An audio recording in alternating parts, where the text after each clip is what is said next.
சுபாஷினிஸ் ஜாஸ் கிச்சனுக்கு உங்களை வரவேற்கிறேன். நான் இன்றைக்கி உருளைக்கிழங்கு பச்சை பட்டாணி பொரியல் செய்ய போகிறேன்.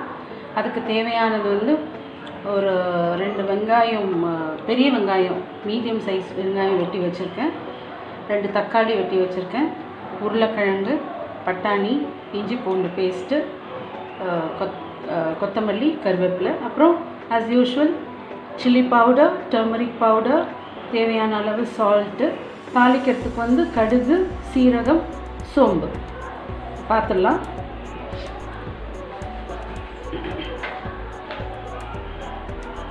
எண்ணெய் வச்சுட்டேன், சூடாயிட்டிருக்கு.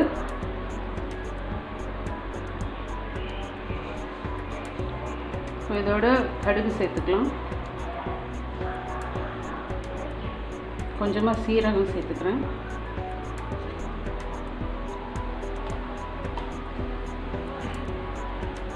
சோம்பு கொஞ்சம் சேர்த்துக்கிறேன்,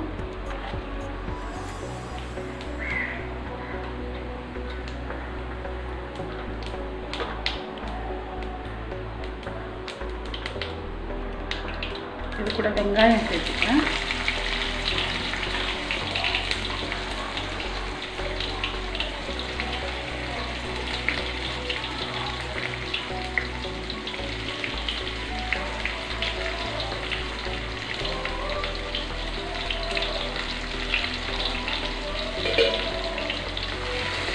லேசாக வதக்கிக்கலாம்.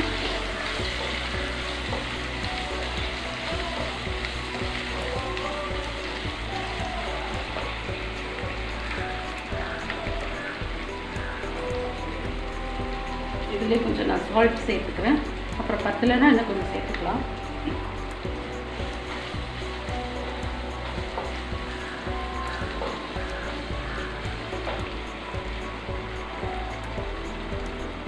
கருவேப்பிலை சேர்த்துக்கிறேன், கொஞ்சம் வதங்கட்டும்.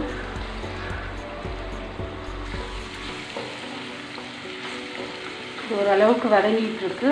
இந்த ஸ்டேஜில் நம்ம இஞ்சி பூண்டு சேர்த்துக்கலாம்.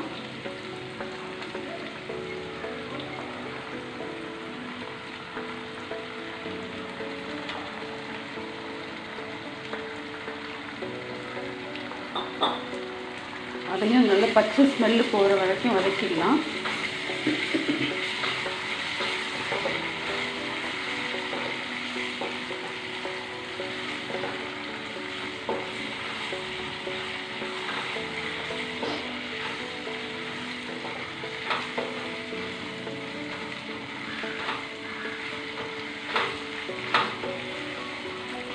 இப்போ தக்காளி சேர்த்துக்கலாம்.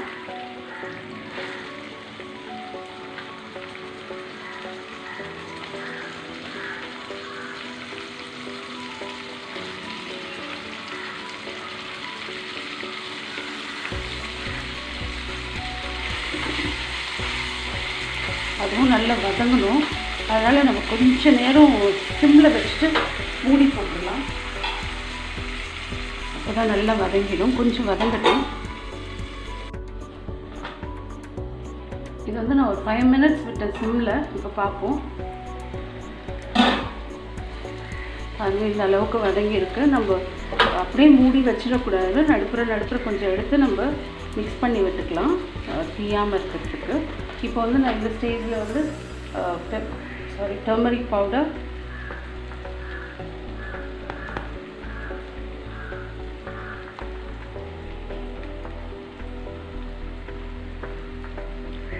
சில்லி பவுடர் சேர்க்குறேன். நீங்களும் உங்கள் காரத்துக்கு ஏற்ற மாதிரி சேர்த்துக்கோங்க. இதையும் மிக்ஸ் பண்ணிடலாம்.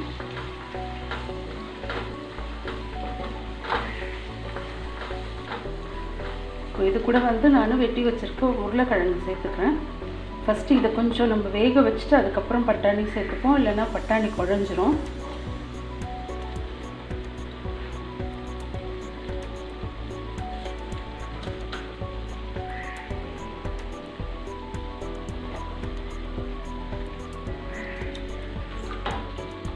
நல்லா மிக்ஸ் பண்ணிக்கலாம்.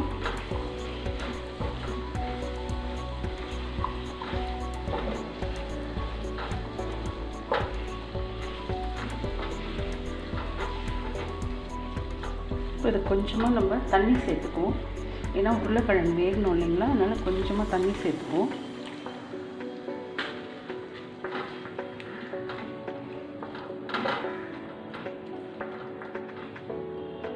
ஒரு 5 மினிட்ஸ் மூடி வச்சிடலாம்.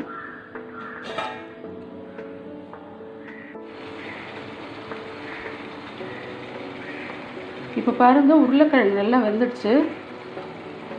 நல்லா வெந்துடுத்து. இந்த ஸ்டேஜில் வந்து நம்ம பச்சை பட்டாணியை சேர்த்துக்கலாம்.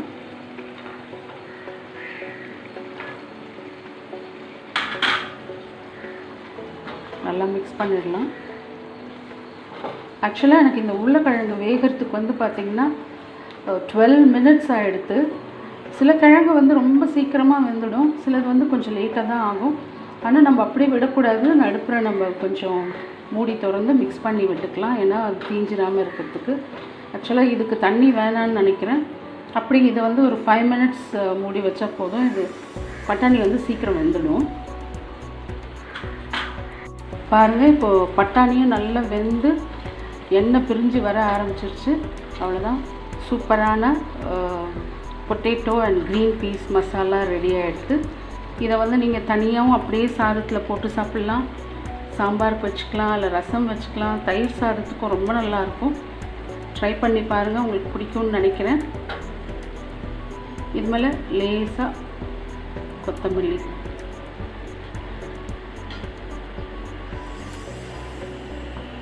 சேர்த்து மிக்ஸ் பண்ணிவிடுங்க. அவ்வளோதான், ரெடி ஆகிடுச்சு. இப்போ நம்ம ஸ்டவ் ஆஃப் பண்ணிடலாம். இது ஏன் கொஞ்சம் லேட்டாக ஆச்சு அப்படின்னா, நான் வந்து ரொம்ப சிம்லேயே வச்சு தான் குக் பண்ணேன் ஃப்ளேமை. ஏன்னா உருளைக்கிழங்குலேயும் பட்டாணிலையும் நல்லா காரம் உப்பெல்லாம் நல்லா இறங்கணும் இல்லைங்களா, அதனால தான். நீங்களும் ட்ரை பண்ணி பாருங்கள். தேங்க்யூ.